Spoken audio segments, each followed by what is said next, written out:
शाळा सुटली आणि मुले जाऊनच नाही देत. नमस्कार मित्रांनो, परत एका नवीन व्हिडिओमध्ये सर्वांचं स्वागत आहे. सकाळी उठलो, नाश्ता केला, नंतर कॉलेजला गेलो, पंचिंग केली आणि नंतर प्राथमिक शाळेवरती गेलो, नंतर चौथीच्या वर्गावर गेलो.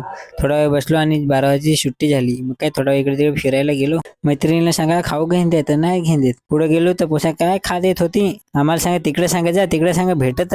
थोडा हिंडलो परत मग आलो शाळेवर गेलो. थोडा वेळ बसलो मग जेवणाची सुट्टी झाली ते जेवायला आलो. जेवण घेतला, जेवलो आणि मग परत शाळेवर आलो. आम्हाला वह्या चेक करायचा होता. तर रिकेशने लिहिलं नव्हतं, रिकेश लिहायला घेईल.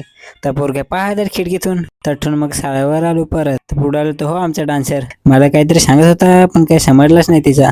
तठून मग 5वीच्या वर्गावर आलो आणि मग थोडा दीप आला, त्याच्याकडे एक चष्मा होता. तर मी घालून पाहता मला घालूनच नाही दे. तर पहा ना घालवतो तर घालून नाही दे, पण घातला. पण कसा काढतो मला कमेंट करून नक्की सांगतास. मग तठून पोसा फुला बनवून त्याला पाहला जरा कळेल. मग सुट्टी झाली कॉलेजला. तर मला पोरगा जाऊनच नाही देत होते, धरूनच ठेवलं होतं, जात होतं जाऊनच नाही. मग तठून पळलो कसा तरी. तठून आलो मग कॉलेजला, पंचिंग केली मग आलो हॉस्टेलला. व्हिडिओ तुम्हाला आवडला नक्की लाईक आणि कमेंट करा. आपण भेटूया नेक्स्ट व्हिडिओ मध्ये. Bye bye.